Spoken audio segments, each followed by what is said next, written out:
Hi friends, मैं आकांक्षा Sharma GK with आकांक्षा में आपका स्वागत करती हूँ। एमपीपीएससी मेंस क्रैश कोर्स में आज हम 11वां वीडियो पढ़ने वाले हैं। हमारी ये 11वीं क्लास है, मतलब L11। ये L सीरीज़ है और बहुत ही इंपॉर्टेंट है। अगर आप मेंस की तैयारी कर रहे हैं तो आप पूरे वीडियोस देखिए। वीडियो में क्या होता है ना कि शुरू में बहुत ज़्यादा प्री का एग्ज़ाम हुआ, अब हमको बहुत अच्छे से मेंस की तैयारी करना है, ऐसा सोचते हैं सभी लोग। फिर ढिल्ले पड़ जाते हैं, अरे आने दो, रिज़ल्ट आने दो मेंस का, फिर करेंगे। तो प्री का रिज़ल्ट आने दो, फिर मेंस की तैयारी करेंगे। तो ऐसे नहीं, जो जिसको सिलेक्शन लेना है ना वो तैयारी कर रहा है, रोज़ आंसर राइटिंग कर रहा है, रोज़ अपनी पढ़ाई कर रहा है। और बाकी अगर आपका एमपीपीएससी लक्ष्य है तो मेंस तो सबसे पहले करके निपटा के रख दीजिए और उसके बाद प्रीलिम्स की तैयारी कीजिए। अभी भले आपका मेंस प्री में होना हो या ना होना हो, आपको मेंस की तैयारी करनी है। एटलीस्ट अक्टूबर नवंबर तक आपको मेंस की तैयारी करनी है। उसके बाद आपको नवंबर दिसंबर जनवरी आपको प्री की तैयारी करनी है। जनवरी या फरवरी में अगला वाला प्री होगा। और वैसे भी जो नंबर ऑफ़ सीट्स है वो इंक्रीज़ होने के बहुत ज़्यादा चांसेस हैं। बहुत जगह से ये खबरें आई हैं। मेरे भी 2-3 जो परिचित में हैं, कुछ मेरे फ्रेंड्स हैं और जो अलग अलग विभागों में पोस्टेड हैं, उन्होंने भी जानकारी दी है कि विभागों से कुछ पद जो है एमपीपीएससी में गए हैं, तो सीट बढ़ने की संभावना है। 320 प्लस सीट होने की संभावना है। अगर 320 प्लस होती हैं तो आपका कट ऑफ, अगर आप रिज़र्व्ड कैटेगरी में हैं और 62 प्लस भी हैं तो आपका हो जाएगा, और अनरिज़र्व्ड हैं और 65 प्लस हैं तो भी आपके होने के चांसेस। और अभी तो आंसर सीट न्यू भी आनी है, इस अगले वीक तक न्यू आंसर सीट भी आ जाएगी। इस बार बहुत ज़्यादा मात्रा में आपत्ति भी लगी हैं, तो बहुत ज़्यादा हेर फेर होने के चांसेस हैं। तो भी पॉजिटिव और मेंस की तैयारी अच्छे से कीजिए। तो चलिए स्टार्ट करते हैं। आज की हमारी जो क्लास है वो विश्व के भूगोल और भारत के भूगोल की है। विश्व का भूगोल और भारत का भूगोल पेपर फर्स्ट का पार्ट 2 है। अगर इसमें हम देखें तो इसके पहला जो पार्ट है वो विश्व भूगोल है, यूनिट 1, 2, 3। इसमें पर्वत पठार मैदान है, भौगोलिक घटनाएं हैं, जलवायु है, वर्षा का वितरण है, जलवायु परिवर्तन है। फिर भारत का भूगोल आ जाता है, खाद्य प्रसंस्करण उद्योग आ जाते हैं, उनका प्रबंधन आ जाता है ना। तो आज का हमारा जो पहला जो टॉपिक है वो क्या रहेगा? पर्वत पठार मैदान नदियाँ, इनसे संबंधित जो प्रश्न बनते हैं वो हम आज करने वाले हैं। तो पहला क्वेश्चन है, पर्वत क्या है? निर्माण प्रक्रिया के आधार पर इसका वर्गीकरण करो। इस प्रकार का प्रश्न आता है तो आप कैसे करेंगे? फ्रेंड, जिससे मैं आपको ये पढ़ा रही हूँ ये मेरे एमपीपीएससी मेंस का पैकेज है। एमपीपीएससी मेंस की जो मेरी भूगोल की बुकलेट है उसमें से मैं ये पेज लेकर आपको पढ़ाती हूँ। मेरे नोट्स से ही मैं आपको पढ़ा रही हूँ। पूरा कोर्स मेरा नोट्स से ही है, मैं कोई अलग से लिखती नहीं हूँ। वही मैं से पेज लेकर मैं करवाती हूँ। उसके अलावा कुछ मुझे इम्पॉर्टेंट लगता है तो मैं यहाँ पर कवर करवा देती हूँ। और वहाँ मैं मैंने हर मेंस के नोट्स के साथ, हर बुकलेट के साथ आपको एक ग्रुप प्रोवाइड किया है व्हाट्सएप पे। टोटल 25 व्हाट्सएप के ग्रुप में आपको देती हूँ, वहाँ पर भी आंसर राइटिंग कराई जाती है। पर्वत क्या है? निर्माण प्रक्रिया के आधार पर वर्गीकरण समझाओ। तो पर्वत पृथ्वी की सतह पर उच्चावच है, ऊंचाई पर स्थित है। पृथ्वी की सतह पर उच्चावच है जिसकी ढाल तीव्र होती है और वह संकुचित होती है। पर्वत पृथ्वी की सतह पर एक उच्चावच है जिसका ढाल तीव्र व संकुचित होता है। इसको पर्वत की अगर परिभाषा आती है और आपसे पूछते हैं कि 3 नंबर में आंसर दीजिए, तो आप इसको आंसर को दे सकते हैं कि पर्वत पृथ्वी की सतह पर स्थित उच्चावच है जिसका ढाल तीव्र व संकुचित होता है। आपसे दे दें पर्वत पर टिप्पणी लिखो 3 नंबर में, तो आप क्या लिख देंगे? पृथ्वी की सतह पर स्थित उच्चावच जिसका ढाल तीव्र और संकुचित होता है। किसी भी पर्वत की चोटी को पर्वत का शिखर कहते हैं। जैसे ये पर्वत है और ये वाला जो ऊपर का हिस्सा है ये क्या कहलाएगा? उसकी चोटी कहलाएगा।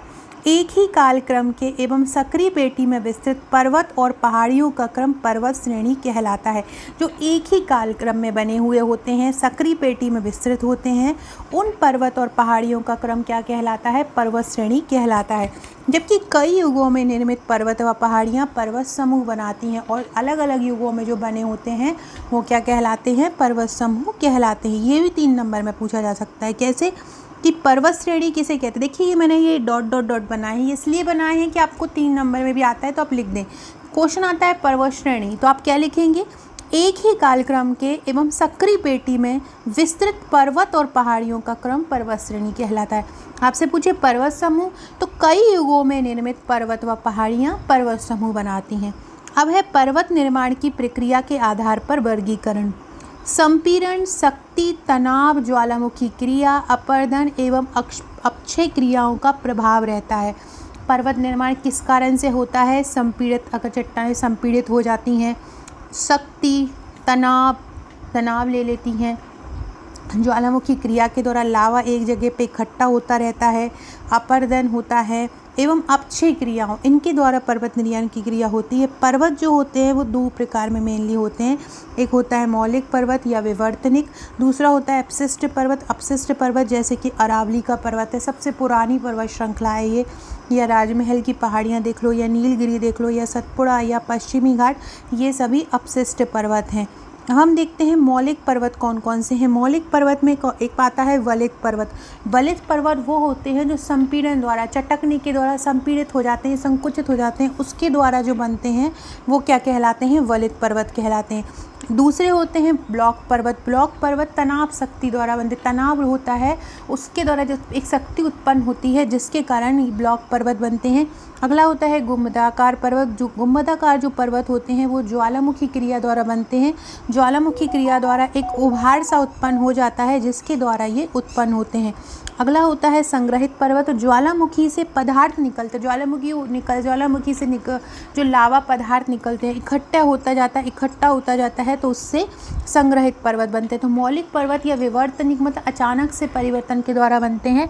कौन कौन से, वलित पर्वत, ब्लॉक पर्वत, गुंबदाकार पर्वत और संग्रहित पर्वत।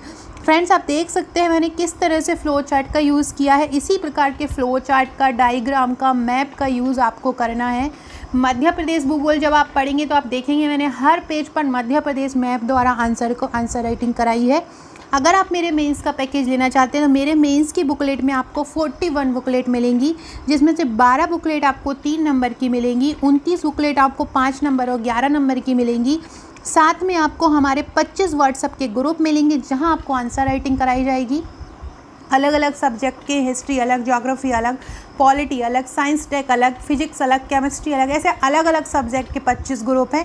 वहाँ पर उनसे नोट्स से हटकर भी वहाँ पे उत्तर दिए जाते हैं। कोई करंट अफेयर्स का इशू होता है वो भी वहाँ पे कराया जाता है। तो आप अगर हमारे नोट्स लेना चाहते हैं तो ले सकते हैं। नोट्स की प्राइस है 11,999। आप भारत में कहीं भी रहते हैं तो आप हमसे नोट्स मंगा सकते हैं। आपको पेमेंट करके अपना एड्रेस सेंड करना होता है, स्क्रीनशॉट देना होता है, पेमेंट का देना, अपना एड्रेस सेंड करना होता है। 7 से 8 वर्किंग डेज में आपके घर पे बाय कुरियर नोट्स पहुंच जाता है। अगला है, ये आपका हो गया पर्वत के क्या होता है, निर्माण के प्रक्रिया के आधार पर हमने उसका वर्गीकरण करना है। अगला क्वेश्चन आता है, विभिन्न प्रकार के पर्वतों को चित्र सहित समझाइए। ये आपको क्वेश्चन 11 नंबर में आता है, चित्र सहित समझाइए। और ये 3 नंबर मैंने इसलिए लिखा है कि ये जो हम अलग अलग पर्वतों के बारे में पढ़ेंगे वो पर्वत आपसे 3 नंबर में भी पूछे जा सकते हैं। जैसे कि वलित पर्वत क्या है, अवरोधी पर्वत क्या है, तो ये वलित पर्वत अभी आपके प्रीलिम्स में एग्ज़ाम में भी आया था। तो इस प्रकार से ये 3 नंबर में भी पूछा जा सकता है। पहला है वलित पर्वत। विभिन्न प्रकार के पर्वत के बारे में पढ़ना है तो पहला हम पढ़ेंगे वलित पर्वत।